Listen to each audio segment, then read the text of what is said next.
If we had to fight in 6 months, if you had to condense everything, right? How would you do it and what would you throw away? I've heard the wailing of our procurement system is too slow and unresponsive to keep us relevant. And I've heard each one of those administrations say, we're going to fix this thing. We're going to speed up the capacity for us to go from concept to feeling. And we never do. Welcome to episode 41 of the Irregular Warfare podcast. Your hosts today are myself, Laura Jones, and Andy Milburn. In today's episode, we discuss organizational change and how organizations within the irregular warfare space can adapt to emerging threats and technologies. Our guests discuss how and when organizations adapt to a changing environment and what happens if they fail to do so. The conversation continues into a discussion of how emerging technologies require significant acceleration of change right across the security sector, from modernizing the military procurement system to recruiting and retaining the talent needed for future conflict.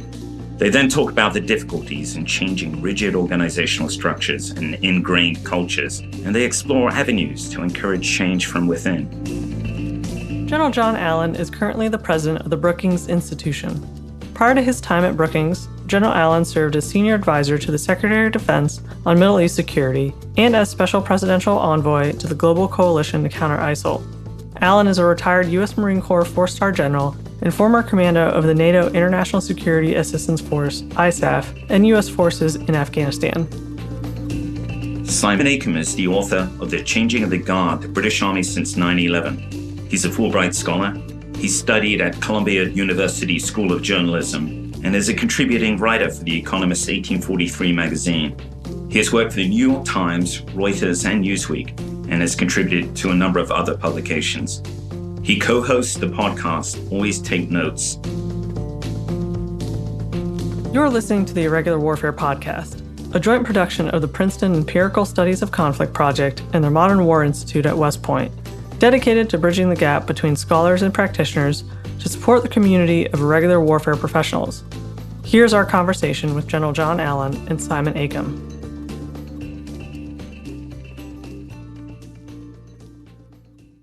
General John Allen, Simon Akam, welcome to the Irregular Warfare podcast. Thank you so much for being with us here today. It's great to be here. It is a great pleasure. Thank you very much for the invitation, Laura and Eddie. With the current shift to strategic competition, what do you think are the challenges irregular warfare leaders face in shifting their organizations and personnel to meet this new environment? And do you think there are any lessons from the past that can help guide them within this change? Andy attended something called the Infantry Officer Course, United States Marine Corps. And I can remember very well, this goes to the issue of institutional change. I took over the school the day that Saddam invaded Kuwait. And I had hoped to pack my pack and be off to the war. But they said, you have to stay there. Not long after I took the job or began the process of trying to understand what fighting in the desert would be like for us, because Americans had not fought in the desert in a very, very long time. And I did two things. One is to go down into the very dusty archives of the Marine Corps University, where I found RUSI, Royal United Services Institution, after action reports of the British forces fighting in Iraq in World War I, which were extraordinarily helpful to me to understand what British commanders went through and British forces went through in adapting to that environment. And going back to the issue of the Clausewitzian tension between the character of war and the nature of war, character of war being the technology and the nature of war being the human dimension, I got a call shortly after I took over the job from a fellow by the name of Jim Mattis. Some of you may have heard of him. And he said something extraordinary to me. And he said, you produce a good lieutenant, but they can't think fast enough. In other words, the infantry that I had grown up in the Corps, had been an infantry that was very good operating at 4 kilometers an hour. In other words, how fast we could march. Jim's point was very clear, which was intellectually, we needed to have officers who were capable of adapting on the fly with great agility and flexibility and adaptability in an environment of high-speed maneuver and firepower intensity that we had never seen before. And he basically said to me, your officers, the ones you're producing for this war, because they were graduating going straight over, need to be able to think faster. They need to be able to decide faster. They need to be able to adapt to a strategic environment where the changes will come so quickly at them. And we changed the curriculum immediately to mount all of the officers. We didn't do anything on foot anymore. We were mounted from that moment on. moving and deciding at much higher speeds, coordinating combined arms operations at much higher speeds. And the entire Corps had to embrace the reality that while the character of war hadn't changed dramatically, we were going to fight with what we had. For the Marines, which had operated largely on the flanks of NATO in very difficult environmental conditions, we now had to fight in that same environment. And so while the character didn't change dramatically, the nature had to change a lot. And that was an example, I think, a good example of when an institution had to really turn within itself and adapt very quickly to a changing strategic environment. Simon, in your book, The Changing of the Guard, you discuss the British military in terms of an organization that has failed to adapt. And there's a theme here that emerges in the book, that the British military has become an anachronistic culture far removed from the society that it is intended to protect. Indeed, there are those in this country who have written the same thing with regards to the US military. And I think there's a sense of ambivalence about how healthy that is. On one hand, maybe this is simply the price of having an all-volunteer force. But at the same time, that gulf between military culture and mainstream society has potentially harmful ramifications. Would you mind sharing your thoughts on this topic? Yeah, I think it's a great question. I mean, to give some context, perhaps to listeners who are less familiar with the British situation, Britain does not have a long-standing conscript tradition. So there was conscription in the First World War. There was conscription in the Second World War that persisted until the early 1960s. But we have had an all-volunteer force since that point. And the British military has also shrunk greatly in terms of size. You know, it's now well under 100,000. So you have an organization that's becoming increasingly small that is traditionally, and there's change in this, but historically the British Army draws from the two opposing demographics, so from the kind of gentry, as it were, and from the working class. So that has changed a great deal. But it means that you can have, certain families or things like that who will contribute people over generations and over generations. But it does mean that it is an institution, is a part. And I think particularly with the British, and I explored this in my book, that a bind that the army is in is that for us, our system military organization, and particularly the division between enlisted and officers, is historically fundamentally rooted in our class system. That is an indisputable fact. Now, certainly since the 1980s, Britain has determined that being an officer is not about social class, that it's about quantifiable attributes, be they leadership or academic or so forth, but it has not really worked out how to do that. So a lot of what I explored in my book, and you'll be familiar with, is how an army that is facing an increasingly flat and less deferential society, an increasingly diverse institution, does it still try and inculcate these ideas of what it is to be a British Army officer? And I feel that particularly in peacetime, when you cannot judge someone against a very blunt metric of competent or non-competent operations, you could potentially get into the weeds.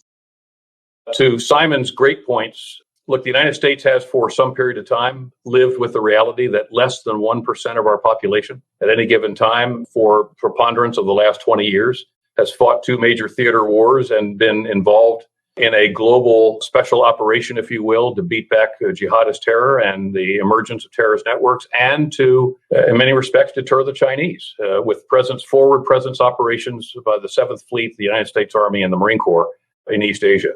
All of that borne on the shoulders of young women and men who constituted less than 1% of the population. And so we have, as I'm sure our dear friends in the UK, we have worried about the potential drift within our society of the vast majority of the society that has no connection with the military whatsoever, yet the vast majority of its security is guaranteed by such a small percent of the population. And for us, as Simon said very well, this may well be the wage of a democratic society, a society where the force is not a conscripted force.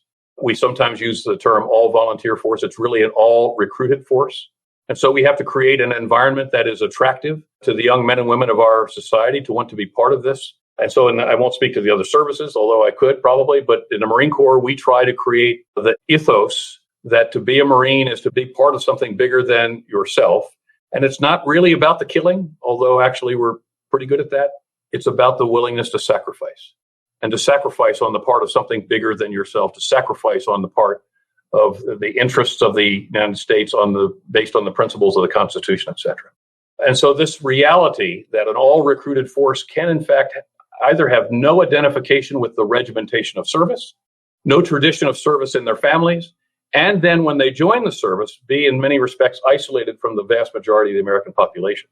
And we really had to think about that. And I think as we have come to grips with that more and more in the U.S. military, we spend a lot more time in our professional military education and in the reading we expect our officers to do to understand the civil military relations that are at work in our society.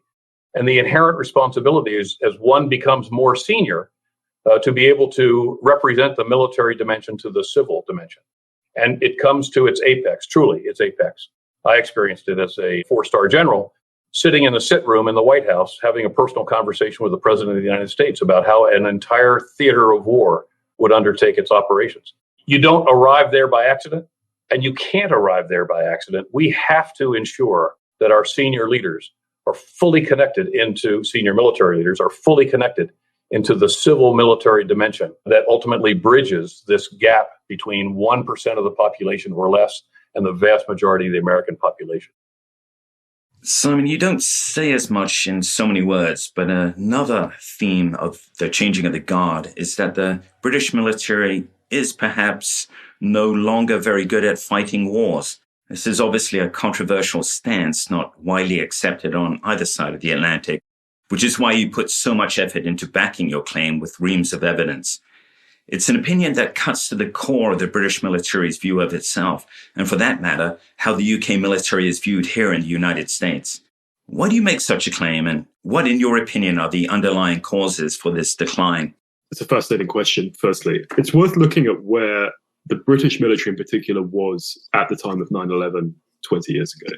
So as I say in my book, 2001 marked the end of 2 decades of success, and I think it was often genuine success. The Falklands in 1982, the First Gulf War in 1990 and 1991, the Balkan peacekeeping tours, Sierra Leone, Kosovo, and then Northern Ireland, which was into its 3rd decade by that point. The army thought it had done really well. I would say it had done well, but it had created a sense of itself and of what it was at that time, which is summarized by this phrase, the best little army in the world, which was in wide circulation in the British military 20 years ago. And I think what is also worth pointing out, and again, I'm fascinated to see how this is perceived from an American perspective, is that way the British military looked at itself 2 decades ago was a lot about not being American. It was not without some basis in fact. Certainly, Northern Ireland, which was formative for the army, was very different than what United States forces went through, but it was a myth. What is fascinating, and again, it's as a writer, it's very striking, in that the British Army arrived in Iraq in 2003 in partnership with much larger United States forces, and this notion of not being American was shot through the identity of the institution, and I think it caused a great deal of, firstly, resentment, and I think it caused trouble in the end. And as I traced in the book, this extraordinary series of events where British forces moved from ostensibly or ostentatiously patrolling in berets and helmets and soft hats and claiming an understanding of the situation to eventually 5 years later in 2008, effectively having to be rescued by United States forces. And I think that it was partially repeated in Afghanistan, and that was a very difficult thing for the British military to take on. But I think to kind of summarize this point, what I think is fascinating in how we perceive this in our society in the United Kingdom is that there is still a very high regard for the military in Britain, a sense in some quarters that it is the only, in an era of state and political failure, it is an organization that holds a unique claim to competence. And I actually think this is connected to the idea of stake, of how much it matters. I think as we've said, these wars were fought far away and by professional militaries. It's true that they were huge geopolitical ballets, but it's also true in both the United States and the United Kingdom, these were not existential matters. And I think the way that we kind of revere our army and regard it as untouchable is a fact that we have not really had to rely on it. And I think that is a function of where it sits in our culture. John, to follow up on something you said earlier as well, is when you had to shift the infantry officer course to now thinking past the speed at which you could walk. Do you see that now a similar inflection point, kind of what Andy was alluding to where we've got emerging technologies and we've got human-centric organizations, but we have emerging technology that are inherently not human-centric with automation, machine learning, and AI? How do you think that's going to affect how our organizations will have to think, the speed at which they're going to have to think, and the issues that they're going to grapple with some control being taken away? Well, I've written pretty extensively about this concept called hyperwar. It's in the book I just put out on future war and the defense of NATO, and the other book at Brookings here called Turning Point, Policymaking in the Era of Artificial Intelligence. What the automation of warfare will do ultimately is once again to accelerate the realities of warfare. And just as we had to adapt to be relevant in speed and relevant in time in Desert Shield, Desert Storm, as technology accelerates virtually every dimension of warfighting, from intelligence collection and analysis and dissemination to command and control systems that support commanders or assist commanders' decision-making, to the dispatch of systems that could theoretically completely automate the kill chain. And the challenge that we face right now is how, coming off of 20 years of warfare that was fought at relatively slow speeds in many respects, how do we cage our education system and the intellectual processes that emerge from it? How can we do that as the technology is changing so dramatically? And you used some of the terms. It's machine learning, natural language processing, computer vision, but the machine learning and the algorithms that we're developing will give us enormous capacity to operate at speeds faster than we have in the past. The challenge for us is first recognizing it. Second, working in a system, since much of it is developed commercially, working in a system where we can bring the private sector into closer proximity, into a tighter orbit with military requirement systems, so that we no longer in a world of hyperwar, we can't even survive in an environment where from concept to acquisition and fielding, we're taking a decade. So we're just beginning to really grasp this issue. I've been pleased to see that we are. We're putting some serious money now into artificial intelligence and how those capabilities can be assimilated into certain requirements as we move forward. But as with all things, this takes time, and it's a matter of how quickly we can move to recognize that there are dramatic changes in the character of war moving forward, and a dramatic obligation for us to deal with the nature of war to ensure that the human component is properly characterized and in equilibrium, the technical component. If we don't embrace it in a very real way, we're going to be too slow. John, you've hit on a couple points as to how the United States can better procure and adapt to emerging threats. Can you talk a little bit to how our adversaries and also how our allies are meeting this threat as well? We've just had our principal adversary on the planet, the Chinese, successfully demonstrate a fractional orbital bombardment system. This ought to be keeping a lot of people up at night, and you barely hear anything about it in Washington. The Soviets actually perfected this as a very effective system back in the 60s. And it was one of the things that we were deeply, deeply concerned about with respect to our ballistic missile defense capability. Well, the Chinese have just done it, and they did it without us understanding that they could. We ought to be deeply concerned about this. So I said, we in the U.S., we've got some very serious soul searching that we have to undertake in the aftermath of 20 years of war in a certain and strategic environment. But the other challenge that we face is, as the United States does embrace it, as we do put in excess of $700 billion continuous spending into our defense program, as our commercial sector continues to work on perfecting these capabilities, ultimately in hand with the military, we have to be deeply concerned as well that the United States pulls out ahead of its allies, because there are very few of our allies that, first of all, have a military that is either in the intellectual capacity or in the technological capacity, can embrace these technologies that are going to dominate the battlefield. Very few of our allies. The UK, the French, the Germans to some extent, and then we pretty much run out of juice. So one of my worries is that we see a gap begin to develop between the United States and our NATO partners. We're a long way before we can see the alliance adopting these kinds of technological capabilities and the warfighting results that we should imagine. the question becomes, what is the gap that opens up that creates, in essence, a vulnerability between the United States' capacity to operate in this environment and basically all the rest of our allies? How do we then make that pivot when we're talking about some failures within the last 20 years and some failures to adapt that Simon was alluding to? How do we take those lessons learned and truly internalize any failures that we had and bring them forward to threats that we don't really have a good handle on yet? Yeah, Laura, I don't have a good answer for you on that. I'll tell you why, because I'm older than all of you, and I've seen this crank come around a couple of times. We've turned this crank where in the Bush 2 administration, in the Obama administration, in the Trump administration, now in the Biden administration, I've heard the wailing of our procurement system is too slow and unresponsive to keep us relevant in the battle space. And I've heard each one of those administrations say, we're going to fix this thing. We're going to speed up the capacity for us to go from concept to fielding. And we never do.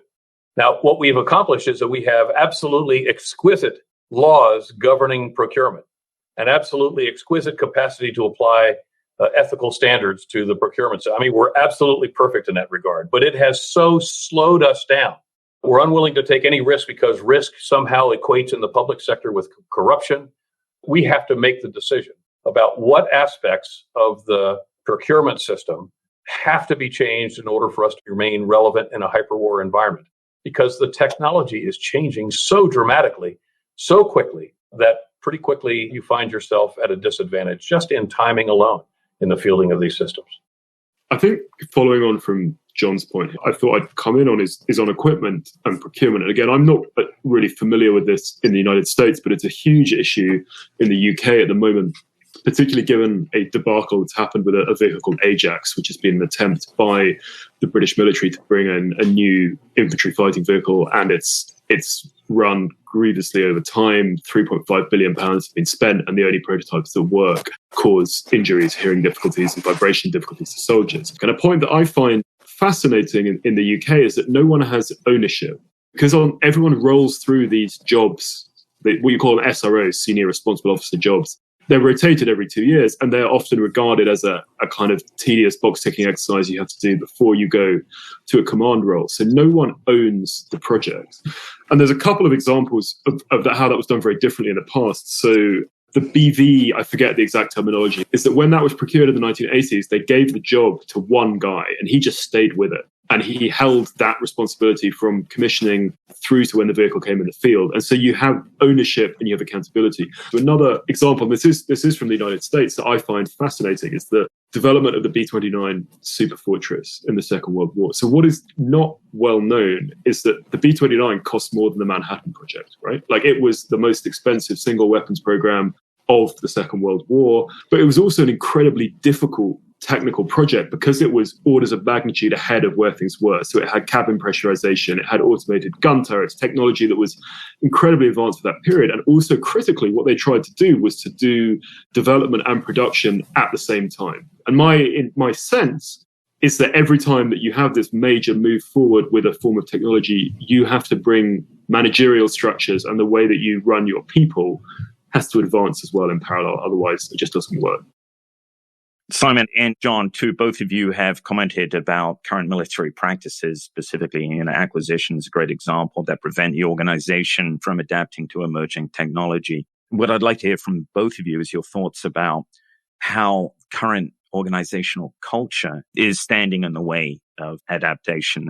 Point of your question, I think, applies in some respects to all of our services, and that is the inherent tension between recognizing that we have to fight at a higher speed and momentum, making sure that the human dimension, the nature of war, is properly prepared intellectually to be able to use the systems, but also at the same time having service capabilities that can adapt quickly enough to deliver those capabilities, the character of war, to deliver those capabilities in a timely enough manner so that the nature and the character are in equilibrium.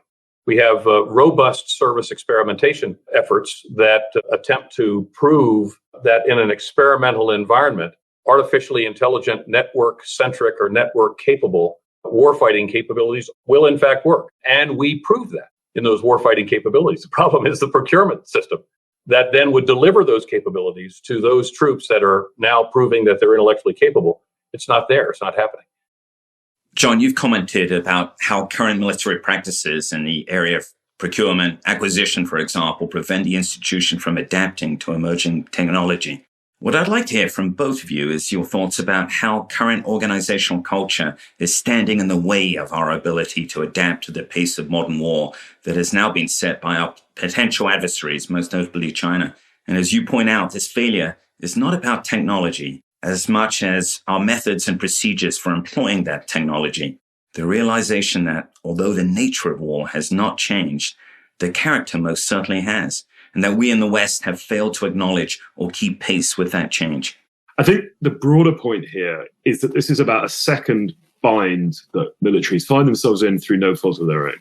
So I think the first bind that I referred to at the beginning is the fact that war doesn't happen all the time. So how do you know what to prepare for? How do you keep the organization real and focused? The second is this bind of rigidity or of hierarchy, right? So there are sound and sensible reasons for hierarchy in the military. Ultimately, you have to create social organizations that can function under enormous stress when people are tired, scared, when they're very afraid, when things are difficult.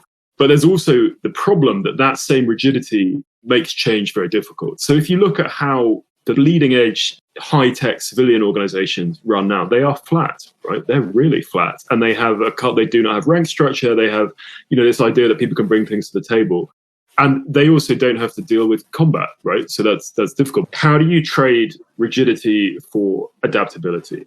And also the fact, this is relevant to a piece I'm writing, but if you have a rank structure in parallel to a job structure, you create this lattice from a human resource perspective where you need someone to do this job, whether it's a cyber job or something like that. But often the qualification is it needs to be an OF5 or a major, or someone needs to fill that. And I think freeing that up more is a way you can do it. But again, I think it's helpful to think about this as a bind, that there is no easy way around that. You have to accept that it's there and you have to work out how to navigate it, but it's going to exist and always going to exist.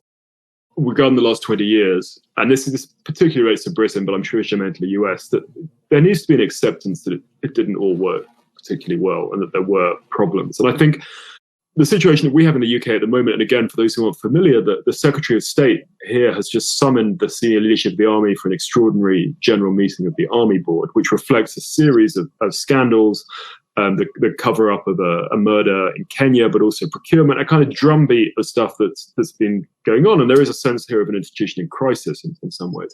And I think that crisis is in many ways one about not admitting that there's been a problem. In any human endeavor, be it an individual with a drinking problem or a company turning around, the first way to deal with an issue is to admit that the issue is there.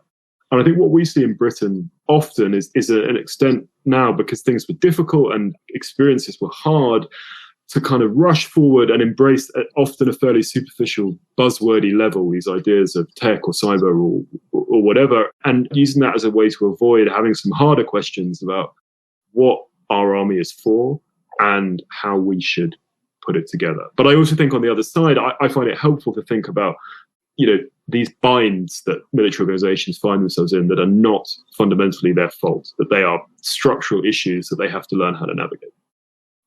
Let me make one quick comment. I want to be very fair to our services in the United States, and that is when you're attempting to budget for aircraft carriers or a new ballistic missile submarine or a new successor to the B-2 bomber or a new MV-22, the long lead on that in many respects is just simply the metal bending as opposed to necessarily the legal process. So it's a wicked problem between the realities associated with big ticket, big dollar acquisition programs and what we've been talking about, what Simon and I have been talking about throughout, which is the inherent requirement for the intellectual flexibility and adaptability necessary for the new environment in which we find ourselves, which in many respects is driven by network-centric, artificially intelligent or cognitive systems.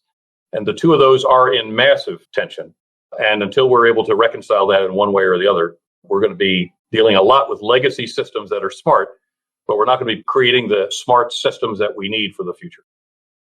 John, on that point, I'm just going to follow up with a question. The hardest part about implementing change may be figuring out where to start.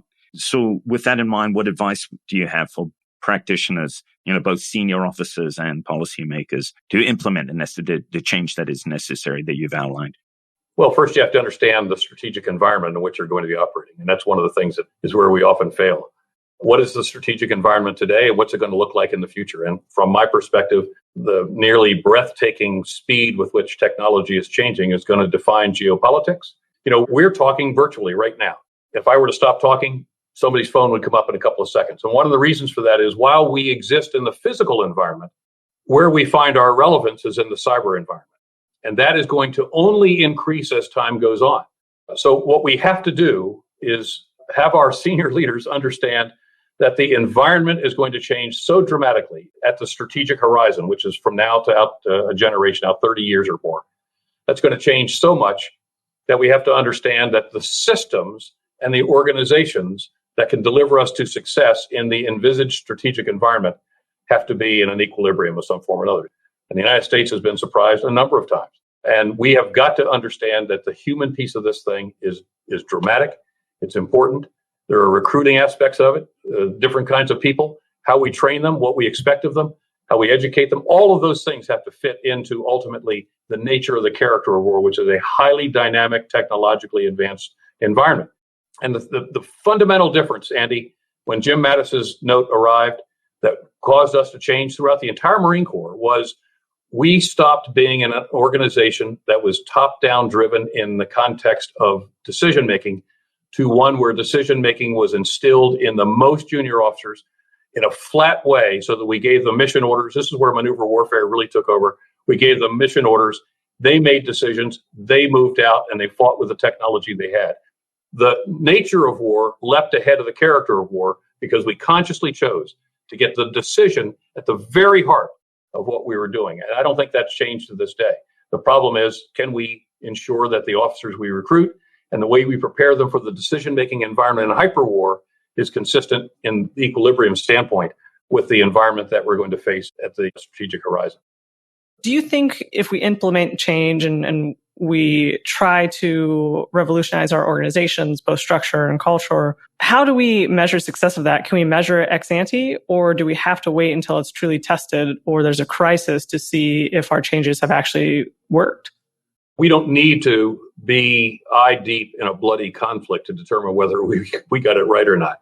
To some extent, even though it sounds like it's a contradiction, when Jim Mattis called me and said, we got to be thinking at 15 to 20 kilometers per hour instead of 4 kilometers per hour, I immediately packed up the infantry officer course. We flew to 29 Palms and I mounted them all in armored vehicles and we just barreled down the desert, firing and moving as fast as we could and communicating. And that changed everything for us. And this goes to your point, Laura. We have got to test our systems constantly with maximum capacity to stress them until they fail. So we've got to put our own forces in an environment where they are stress tested to the point of failure so that we know whether we'll be up to the standard when the time comes. But we have to really think hard about what warfare in the cyber environment and cross-domain environment really is going to look like. And I think we're really just beginning to try to figure that out. One thing that I find another helpful concept to think about some of these ideas of how militaries change is what aspects of activities the militaries have a monopoly on and what aspects that other organizations have. So if you look at the core business of a military, which is organizing violence, no one else does that, right? In our society. I mean, maybe the police to an extent, and ultimately killing, that is the prerogative of the armed forces. But there's a whole set of other things that actually lots of other people do. So lots of organizations run large vehicle fleets, or lots of organizations have to devise human resources policies, or lots of organizations have to develop technology. And I think trimming that idea of like, we're the only people who know about this thing down to the most narrow way possible is helpful. Because I think there can, particularly as an army or a military becomes increasingly insular from its society, it can erect walls and often say, you have nothing to tell us because you don't adhere to our social values about how we dress or how we behave or talk. And I think having that openness to the outside is really important. And that is key with procurement because, not everyone, only militaries buy nuclear submarines, right? But lots of organizations build and develop hyper-technical products and that there are things to learn. And I think the other point that is worth thinking about in these situations, and this was alluded to by John, it's like if we had to fight in 6 months, if you had to condense everything, right? How would you do it and what would you throw away? It's kind of an elaboration of this. I think it's a Peter Thiel point, but it's like you may have a 10-year plan, right? But if someone had a gun to your head and said, like, you need to do this in 6 months, what would you do? It's quite a useful thought experiment to think about that. But I think it's like, who outside has expertise on this? And, they may be young, or they may not shave, or they may do a whole load of things that at some level offend a sense of decorum that your organization has. But that doesn't mean they can't bring something to the table. That would be my view of it. And I think that other point of, like, if we had to get people off the street and train them how to do this in the shortest time possible, how would you do it? Yeah, it's a great tension between the in extremis requirement to get everyone up to speed, right? And so all extraneous training is shorn, but at the same time, there's an inherent requirement to get kind of a different type of individual. Some would say more intellectually adept, less focus on the physical. I mean, that's what we're seeing. It's almost blasphemic for Marine Corps culture. And that's the right word, like blasphemic or heretical, right? Like it is going against the culture. And I think picking up on a point that John had earlier, and again, this is from the British experience, but about 1990, about the Gulf War. I didn't write about this in detail in my book, but what I do know is that so Britain in the 1980s, in theory, had 4 armored divisions in Germany. That was their contribution to NATO, the major strategic point.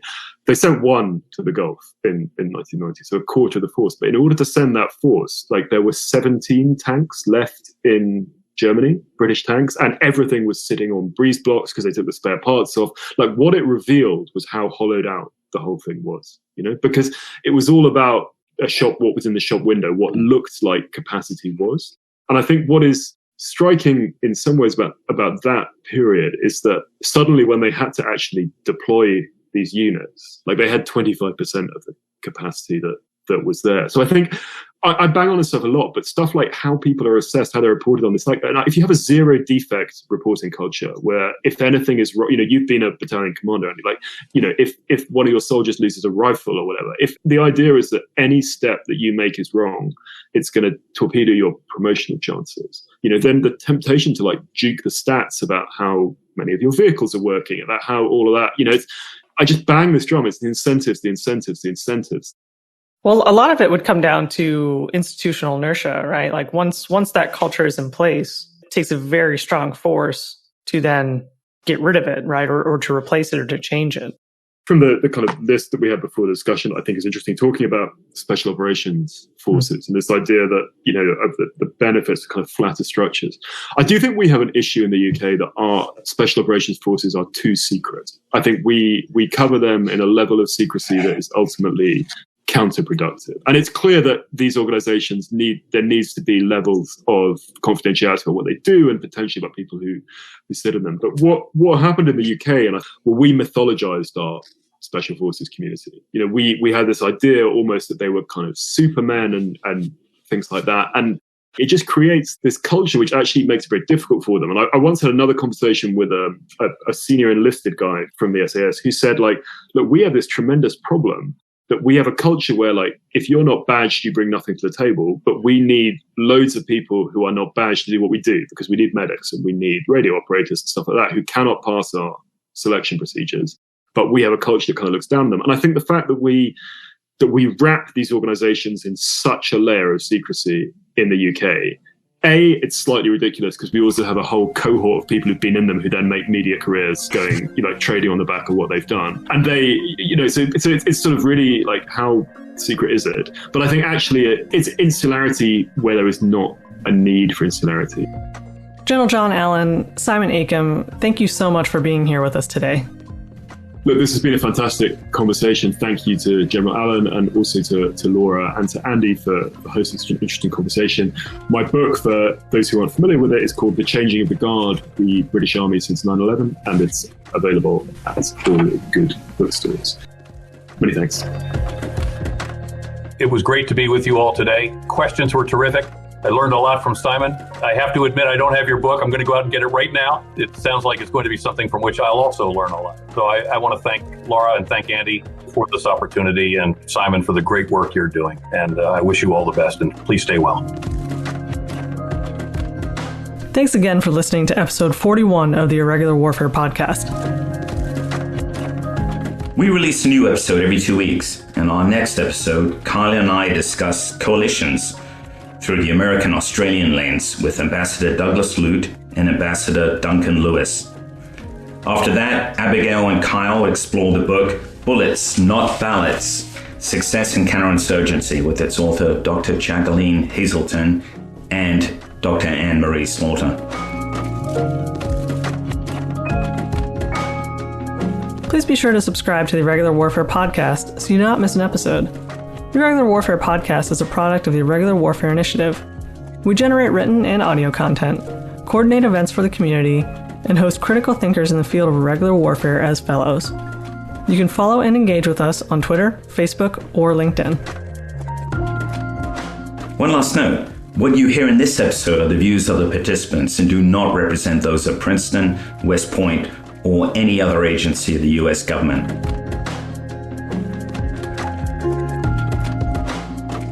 Thanks again, and we'll see you next time.